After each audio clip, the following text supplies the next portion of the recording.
एक सुहानी रात, चार दोस्तों की मस्ती, एक खूबसूरत झील के किनारे लगाया गया टेंट। सब कुछ एक परफेक्ट वीकेंड की तरह लग रहा था। लेकिन सुबह जब सूरज निकला, तो दोस्तों की हंसी और खुशी की जगह थी सिर्फ खून से सनी हुई जमीन, चीर फाड़ कर दिया गया टेंट और एक अनसॉल्व मिस्ट्री जिसे आज तक कोई सुलझा नहीं पाया। ये कहानी है लेक बॉर्डर मर्डर्स की, फिनलैंड का सबसे बड़ा अनसॉल्व क्राइम केस, जहां तीन दोस्तों की खौफनाक तरीके से हत्या कर दी गई थी। एक सर्वाइवर भी था जिसके जख्म इतने अजीब थे कि लोग उस पर ही शक करने लगे। क्या ये एक प्लान्ड मर्डर था? क्या सर्वाइवर सच बोल रहा था या फिर वही कातिल था? और सबसे बड़ी बात, उस रात को झील के आसपास देखा गया था एक ब्लॉन्ड आदमी, मगर वो आदमी था कौन? 4 जून 1960, सेपो अंतेरियो, नील्स, माइला एरमेली, तुलिकी माइका, चार दोस्त प्लान बनाते हैं कि वो वीकेंड पर कैंपिंग करने जाएंगे लेक बॉटम के पास। माइला और तुलुकी स्कूल से अच्छे दोस्त थे। माइला थोड़ी शाय थी लेकिन अपने दोस्तों के साथ खुलकर हंसती थी।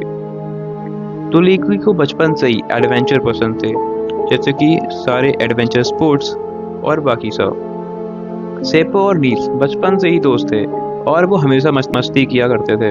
ये लोग लेक बॉटम के पास कैंपिंग करने का डिसाइड करते हैं, तो ये लोग वहाँ पर पहुँच जाते हैं और उनका दिन तो बहुत अच्छा गया था। वो लोग अच्छे से स्विमिंग करते हैं और काफ़ी फन एक्टिविटीज़ भी करते हैं। लेकिन रात धीरे धीरे गहरी हो रही थी। ये लोग कैंप फायर के आसपास बैठे थे और अपने फ्यूचर और हंसी मजाक की बातें कर रहे थे। लेकिन किसी को ये अंदाजा नहीं था कि ये उनकी आखिरी रात होगी। सुबह के 6 बजे के आसपास माइला को एक अजीब सी आवाज सुनाई देती है,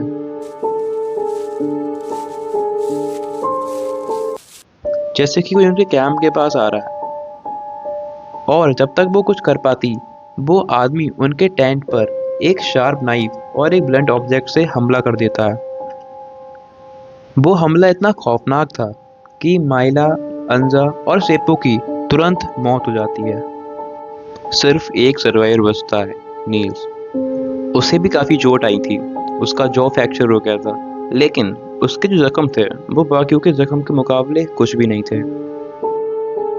सुबह जब कुछ हाइकर्स टेंट को गिरा हुआ देखते हैं तो वहां पर पहुंचते हैं। फिर जब उनको वहां पर 3 लाश दिखती हैं तो वो तुरंत पुलिस को बुलाते हैं। लेकिन जब तक पुलिस वहां पहुंचती, क्राइम सीन पूरी तरह से बर्बाद हो चुका था। टेंट के आसपास काफी लोग चल रहे थे, सारे फुटप्रिंट मिक्स हो चुके थे और एविडेंस गुम हो चुके थे। पुलिस को टेंट के बाहर कुछ पर्सनल आइटम्स भी मिले, जैसे कपड़े, उनकी मोटरसाइकिल। लेकिन सबसे अजीब बात यह थी कि माइला को सबसे बेरहमी से मारा गया था, जैसे कातिल की कोई पर्सनल दुश्मनी हो उससे।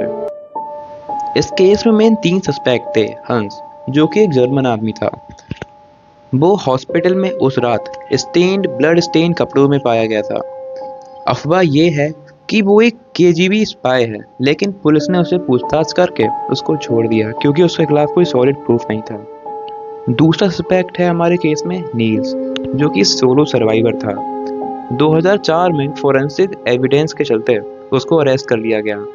एक थियरी ये है कि वो अंदर ही अंदर उन सबसे नफरत करता था और उनकी एक इंटरनल कॉन्फ्लिक्ट के चलते उन सब में अनबन थी।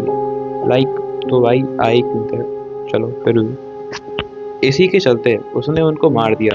लेकिन 2005 में उसे सभी चार्जेस से फ्री कर दिया क्योंकि उसके खिलाफ कोई एविडेंस नहीं थे। और काफ़ी रेडिट यूजर्स का भी ये कहना है, जो फिनलैंड में रहते हैं, कि नील्स ऐसा कर ही नहीं सकता, वो फंसाया गया है इस केस में। लेकिन हमको इस बारे में कुछ नहीं पता। और एक जो थर्ड आदमी था, जो कि एक अनोनिमस आदमी था, एक मिस्ट्री मैन था। कुछ लोगों का कहना है कि उन्होंने एक ब्लॉन्ड आदमी को लेक से दूर भागते हुए देखा उस रात। उसकी शक्ल को तो आइडेंटिफाई कर लिया गया, मगर वो कभी पकड़ा नहीं गया। इस केस से जुड़ी हुई सबसे अजीब बातें ये हैं कि इस केस में यूज करा गया शार्प ऑब्जेक्ट और ब्लंट ऑब्जेक्ट कभी नहीं मिले। और सबसे करीबी बात तो ये है कि उन लोगों के कुछ पर्सनल सामान भी मिसिंग थे, जैसे कि उनके कपड़े, वॉलेट्स। तभी कुछ लोगों का मानना है कि ये ये मर्डर केस कोई आम मर्डर नहीं सेंटिमेंट था। में ये एक एक ऐसा सीक्रेट अनसॉल्व सोसाइटी या मिस्ट्री कल्ट बनकर रह गया का है। 60 साल रिचुअल बाद था, भी जिसमें ना तो कोई कातिल पकड़ा गया, ना कोई सबूत मिला, ना कोई सवाल सॉल्व हुआ। लेकिन एक ऐसा आदमी भी मिला जो उस ब्लॉन्ड मैन से काफी सुंदर था।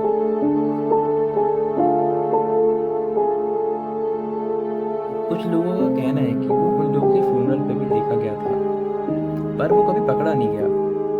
लेकिन सवाल आज भी यही है कि असली कातिल कौन था? क्या नील्स खुद ही कातिल था? क्या हन सच में केजीबी स्पाई था? या और ये मिस्टीरियस आदमी था कौन?